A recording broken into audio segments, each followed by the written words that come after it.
Shalom to Nation Israel. This is Barzal coming in the spirit and power of Yahweh Bahashim Yahushai Bahashim Racha Kodash. Double honors to the apostles of Great Millstone and to the hopeful like pushing his word in truth and sincerity across the four corners of the earth.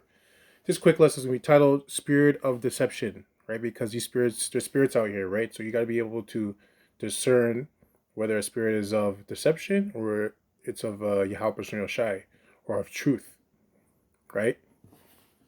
So 1 John 4 and 6, and I'm going to read it in NLT. But we belong to Yahweh, and those who know Yahweh listen to us. If they do not belong to Yahweh, they do not listen to us. That is how we know if someone has the spirit of truth or the spirit of deception. And right, that's pretty straightforward and simple of how to discern the spirit. It's showing you the guidelines or the instructions on how to discern the spirit. Because if you're talking about the truth, or just truth in general, but especially the truth, the Bible, and the person doesn't want to listen to you, like, I don't want to hear that, then you know they have a spirit of deception on there. They got a spirit of error on them, right? But if they're like, okay, I want to talk about this more, and they're actually like engaged in the conversation, then you know they have the spirit of truth on them, spirit of Yahweh, right? Now, whether the spirit stays, that just depends how it goes, but that at least they have that spirit on them, right? So we're going to go to Sirach, because you got to know how to discern spirits. It'll save you a lot of time in conversations on top of it. So Sirach 12 and 10. So Sirach 12 and 10. Never trust thine enemy, for like as iron rusteth, so is his wickedness. Though he humble himself and go crouching, yet take good heed and beware of him, and thou shalt be unto him as if thou hadst wiped a looking glass, and thou shalt know that his rust hath not been altogether wiped away. Yeah, so if you've seen someone that, came against you a couple of times, whatever, but then they decide to apologize, like, oh, I'm so sorry, man, I'm so sorry, bro, right? The scriptures say never trust that enemy. If this guy's an enemy of yours and all of a sudden he's apologizing, you gotta like you gotta mark him, I'm not saying put out a curse on him. I'm saying mark him in the sense of like watch him, be aware of him, be aware of him, right? Because this is what they do. They humble themselves. They act very humble, because that's the thing that people know in psychology. Like if you humble yourself to somebody, they're gonna lower their guard, right? If you encounter someone and you don't act as like a threat, they have no reason to have the guard up. So then they're gonna lower their guard, right? So though he humble himself and go crouching, so take the state of a meek individual, take that state of a low individual, humble, right? Yet take good heed, so watch him and beware. So be aware, right, of him. And thou shalt be unto him if thou hast wiped a looking glass, and thou shalt know that his rust hath not been altogether wiped away. Then you'll see that the fact that he's still being wicked, that he's still your enemy, that he's still doing those wicked things that he apparently apologized to you for, right? That he claimed it was an accident or it was just a mistake. But then you see him, you watch this individual, and he does it again, right? That's how you know this person is not sincere. That's how you know this person has a spirit of deception or error on them. And that's how you know this is a person you got to mark and you got to watch and stay away from them, right? If you can, whenever you can, stay away from that individual. Don't interact with them as much, because why would you want to be around the spirit of error or deception, right? You don't want to be around that. But when you are around them, you know how to handle yourself, because you know this person is they have a spirit of deception on them, right? So don't take them seriously, right? It says, verse 12 is the last one. Set him not by thee. So don't let, exactly, hear what I just said, right? Don't keep him around you. Set him not by thee, lest when he hath overthrown thee, he stand up in thy place. Yeah, so he'll try to overthrow you and take your spot in whatever environment you guys are in, So be careful of the people that you hang out with, the people that you keep close to you, the people that you tell your personal information to, because you don't know who's a spy.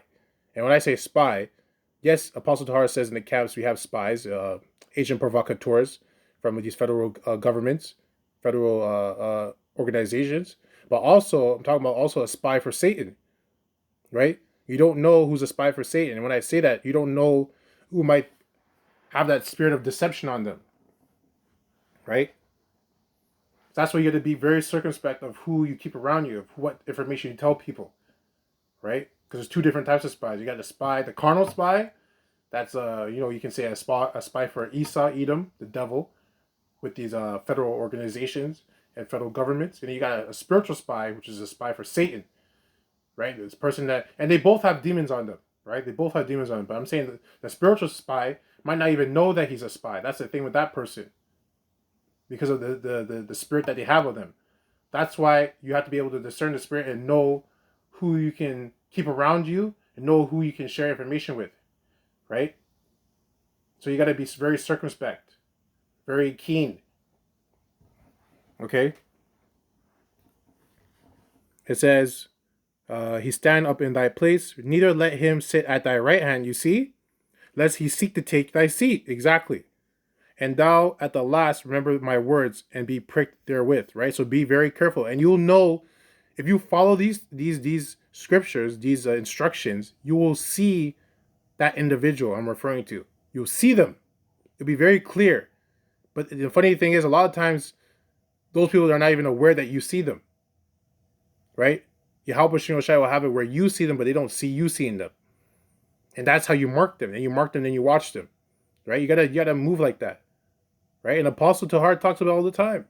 He just made a video actually today. It was a PSA. He said he basically went into that and other things too. So let's go to 1 Samuel.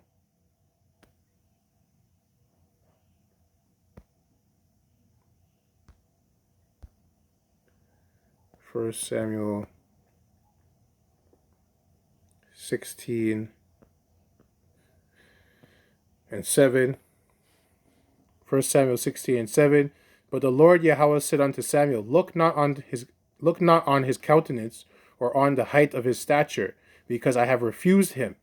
For the Lord Yahweh Shai seeth not as man seeth, for man looketh on the outward appearance, but the Lord Yahweh Shai looketh on the heart. Right? So don't get caught up looking at people by the way they look, by the way they dress, by the way they talk, because people lie with those things.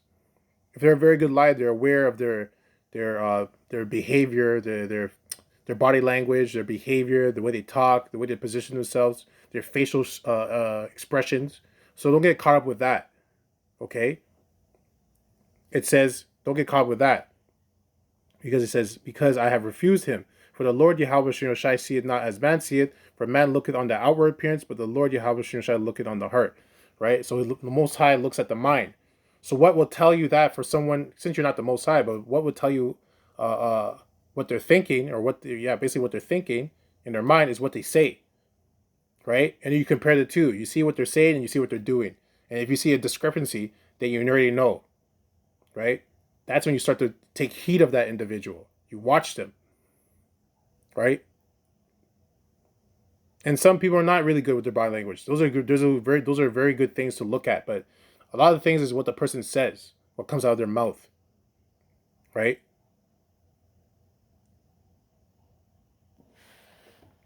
Now the last one, Matthew 7 and 15.